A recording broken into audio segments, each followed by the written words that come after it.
Je m'appelle Amy, je fais principalement de la customisation de PC par le verre, donc c'est-à-dire que je vais avoir plusieurs techniques. Je vais faire de la gravure par du sablage, et puis je fais aussi des vitraux, donc je coupe des morceaux de verre et je fais des créations autour du verre. J'étais pas du tout dans ce milieu-là au départ, hein. J'étais cuisiniste, c'est-à-dire que je faisais des cuisines en 3D, donc c'était pas du tout le milieu. Et puis j'ai eu envie de faire une reconversion professionnelle plus artistique, plus manuelle. Je voulais quelque chose de plus sympa à faire, quelque chose qui me fait un peu plus vibrer. Donc j'ai pensé au verre, je sais pas, c'est quelque chose qui m'attire. Le verre, c'est un matériau hyper intéressant, donc qui m'a toujours attirée. Et j'ai fait ma reconversion, j'ai fait une formation de vitrail pendant 1 an.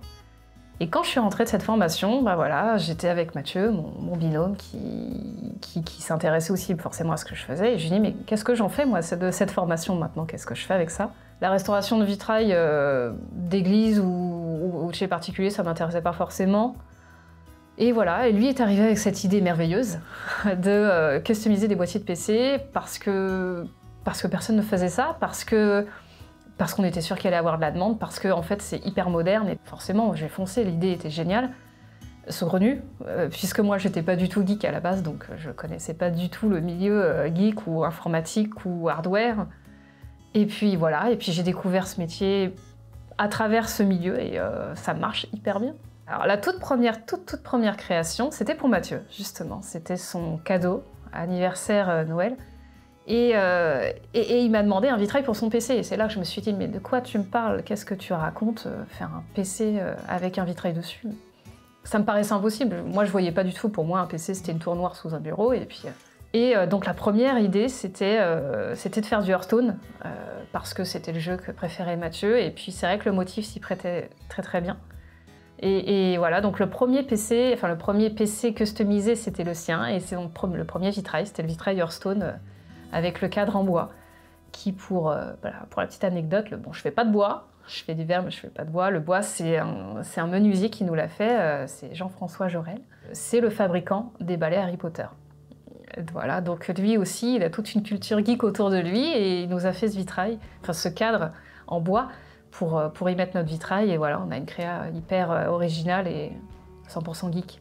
Alors pour mes créas, je vais avoir plusieurs prestations que je peux proposer. Il va y avoir la gravure. La gravure, c'est quelque chose qui va me permettre de faire pas mal de motifs. En termes de technique, on est moins enfermé que dans le vitrail, donc je peux faire tous les thèmes, c'est possible.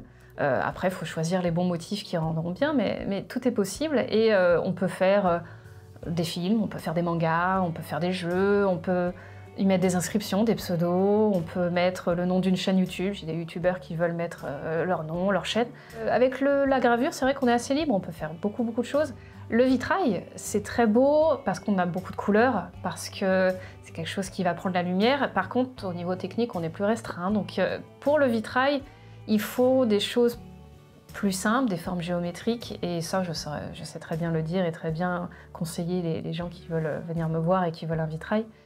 Mais après, on peut faire aussi des créations avec les deux techniques réunies, et ça, c'est assez chouette de pouvoir mélanger toutes les techniques ensemble.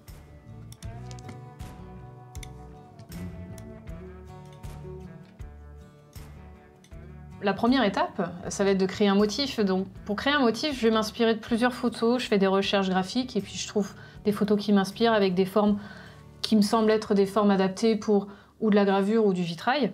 Et puis je m'en inspire, je prends plusieurs photos, je crée, je recommence, je crée des formes, je fais des versions 1, 2, 3, 10. Et c'est comme ça que naît un motif pour une gravure ou un vitrail.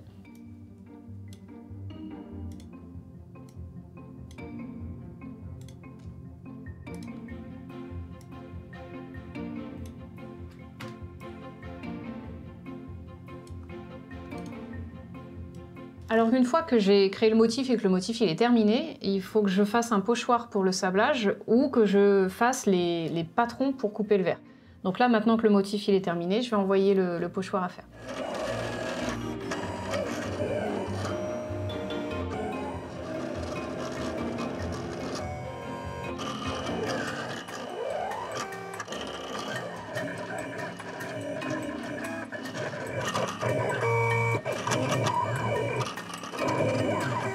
Alors pour faire une gravure de boîtier, enfin de vitre de boîtier, C'est plus rapide qu'un vitrail. Le plus long, c'est de faire le motif, trouver le motif. Une fois que le motif il est dessiné, une gravure en soi, ça prend une demi-journée. Un vitrail, c'est beaucoup plus long parce qu'un vitrail, il faut redessiner le motif façon vitrail.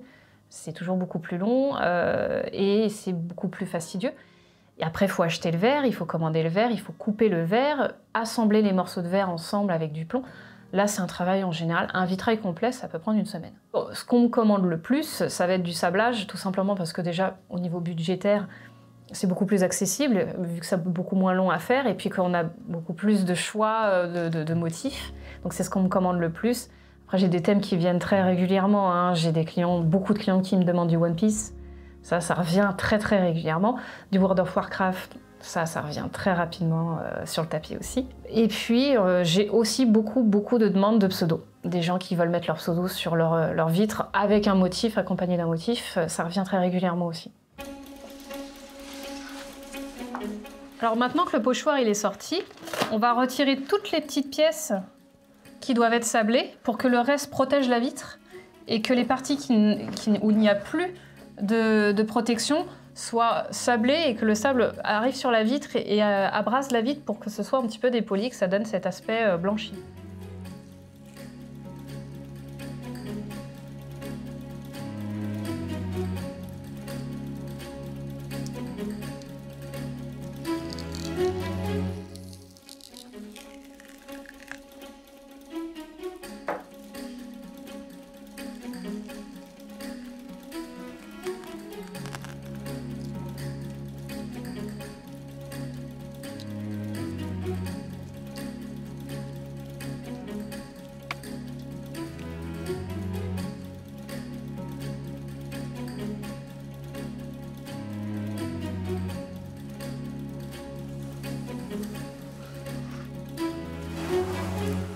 Alors le plus gros défi que j'ai eu, je pense que c'est moi qui me le suis mise toute seule.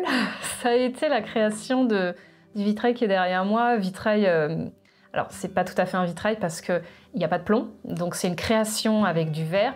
Ça a été très compliqué parce qu'il y a plusieurs techniques. Il y a du soufflage de verre que j'ai dû faire avec un artiste verrier. Il y a du verre coupé, il y a du sablage. Il y avait pas mal de choses que je ne maîtrisais pas dans cette création, mais je l'avais bien en tête. Je voulais faire cette création depuis un moment. Je voyais très bien ce que ça rendait dans ma tête et ça a été un très gros défi que le rendu soit exactement comme je le voulais. Mais j'ai réussi, donc je suis assez contente. Et voilà, et ça mélange 3 techniques de verre, donc c'est une œuvre complète et qui a été assez difficile à réaliser.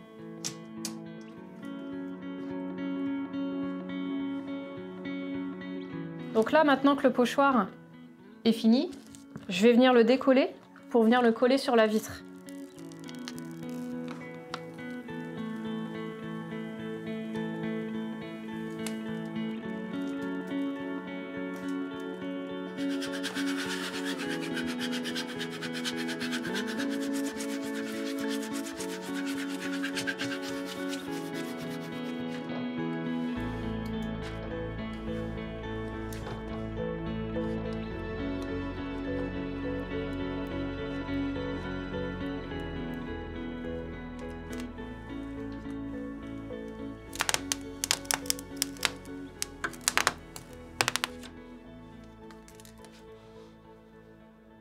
C'est vrai que notre lieu de travail, notre bureau, aujourd'hui représente énormément de choses parce que ça représente, oui, forcément un lieu de travail pour moi, mais c'est aussi un lieu où on prend des photos.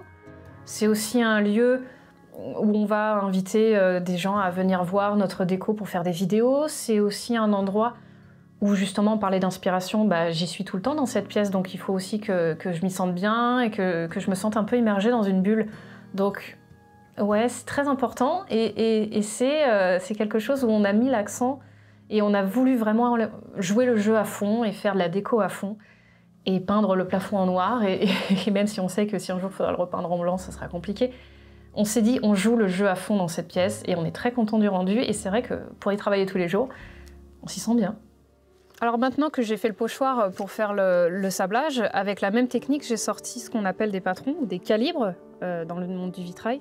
C'est des patrons qui vont me servir à couper le verre à la forme que je veux. Je vais suivre les contours et venir glisser ma petite molette tout autour de la pièce pour tout couper à la main.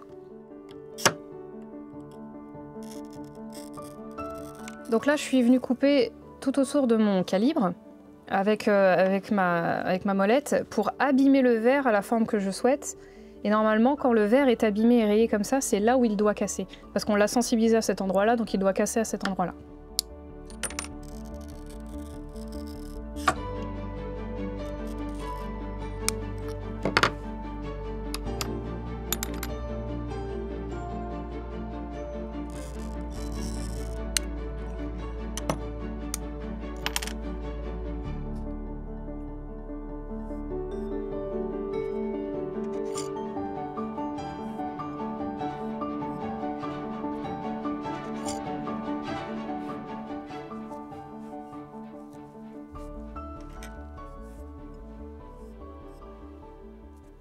Alors, ce qu'il y a de plus compliqué en étant indépendant, moi j'ai un statut d'auto-entreprise, c'est peut-être parfois un peu la solitude parce qu'on travaille seul, forcément.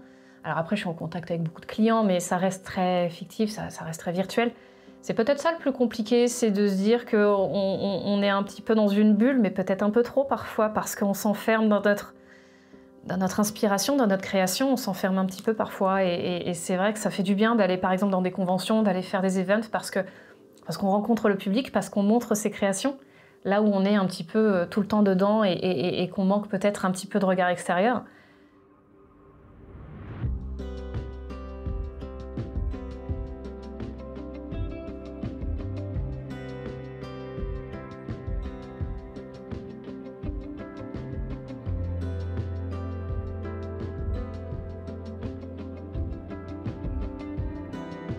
Donc maintenant que j'ai fini de couper le verre, je vais aller faire le sablage de la vitre. Donc le sablage, ça consiste dans cette machine à envoyer du sable très haute pression sur la vitre. Et ça va abîmer la surface du verre et la dépolir et donner cet aspect blanchi.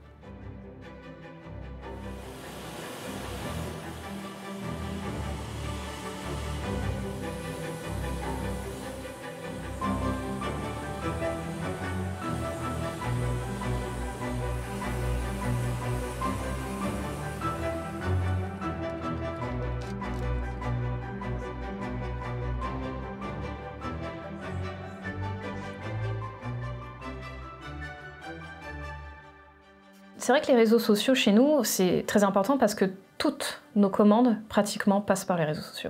J'ai tous mes clients qui découvrent mon travail sur les réseaux sociaux, qui découvrent qu'est-ce qu'ils peuvent demander, qu'est-ce qui est réalisable, et qu'est-ce qui peut les inspirer, les toucher, parce que j'ai très régulièrement des commandes qui sont passées suite à une publication que j'ai faite, qui les a touchés, qui se sont dit tiens, moi aussi je veux ça. Et si ça avait été un thème qui les avait pas touchés, peut-être qu'ils n'auraient pas pensé à faire ça chez eux. Donc les réseaux sociaux, c'est se montrer. Les réseaux sociaux, c'est aussi passer des commandes, c'est communiquer avec les clients, c'est aussi montrer ce qu'on fait en événement. Donc les réseaux sociaux, nous, c'est primordial parce que c'est notre outil de travail. Alors on a un concept avec Couleur Master qui est assez sympa, qui va revenir tous les mois. C'est que on a un concept sur Twitter où on va vouloir aider des petits créateurs de contenu. Alors pourquoi petits? Parce que les grands en général ils arrivent à se débrouiller un petit peu tout seuls pour se fournir du matériel. Nous on va vouloir aider un peu des créateurs qui font du contenu de qualité, qu'on apprécie et que la communauté apprécie parce que c'est notre communauté qui va proposer quel créateur de contenu ils voudraient voir gagner. Et puis tous les mois on va offrir alors un boîtier forcément, et puis parfois il y a un peu de périphérique, parfois il y a un petit peu de matériel, ça dépend des mois, ça va changer tous les mois, il y a un lot qui va changer tous les mois, et on fait gagner un créateur et on essaye d'upgrade un petit peu le setup pour lui permettre de travailler mieux ou de travailler, d'avoir peut-être des choses qu'il n'avait pas ou d'avoir des choses plus récentes et lui permettre de continuer à faire son contenu. Alors ça peut être des live Twitch, ça peut être une personne qui fait du dessin, ça peut être des reviews, ça peut être... On n'est pas du tout fermé, c'est tout créateur de contenu confondu, donc n'hésitez pas si vous connaissez quelqu'un qui aurait besoin d'un petit upgrade.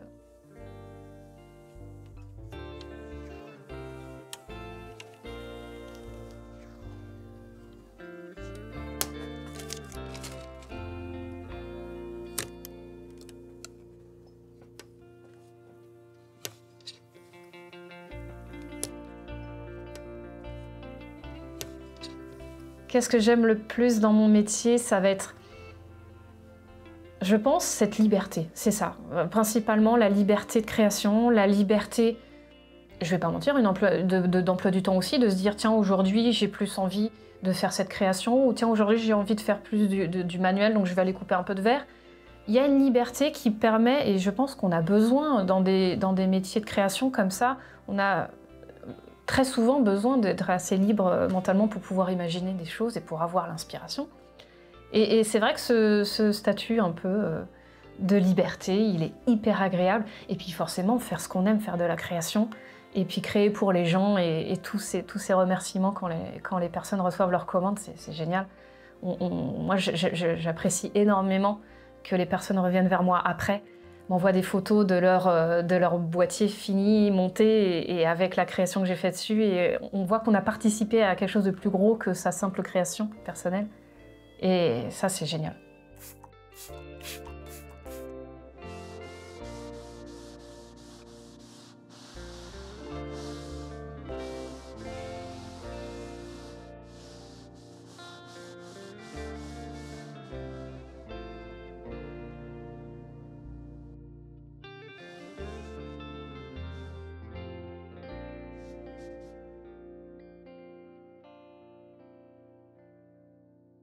Bon, alors on a pas mal de projets pour cette année 2022 qui s'annoncent très très chargés, non seulement déjà en création parce que les commandes affluent, donc je pense qu'il y aura beaucoup de créa, donc ça j'ai hâte. Et on a aussi un gros projet de gros events. On est en projet d'organiser une grosse Japan Expo. Donc on aimerait proposer beaucoup de choses pour le public, beaucoup de créa, mais aussi tout autour. Donc pour l'instant, on en pour parler avec tout le monde. Et on aimerait faire plus de vidéos. C'est vrai qu'on a fait une vidéo sur le Château Gaillard avec 2 PC à nous. On s'est éclaté à faire cette vidéo. C'était vraiment génial d'avoir toute cette équipe avec nous de production et de faire des scénarios, d'avoir des costumes. C'était hyper engageant, c'était génial. Donc on aimerait faire plus de projets de vidéos de courts-métrages. C'est vrai que ça, on aimerait faire ça. Surtout que Mathieu, là, est en train aussi de se mettre plus dans la photo pour faire des photos plus jolies, faire du contenu plus de qualité avec des photos plus haut de gamme. Donc là, il est en train de s'investir dans la photo, donc le court-métrage, la photo et de gros événements.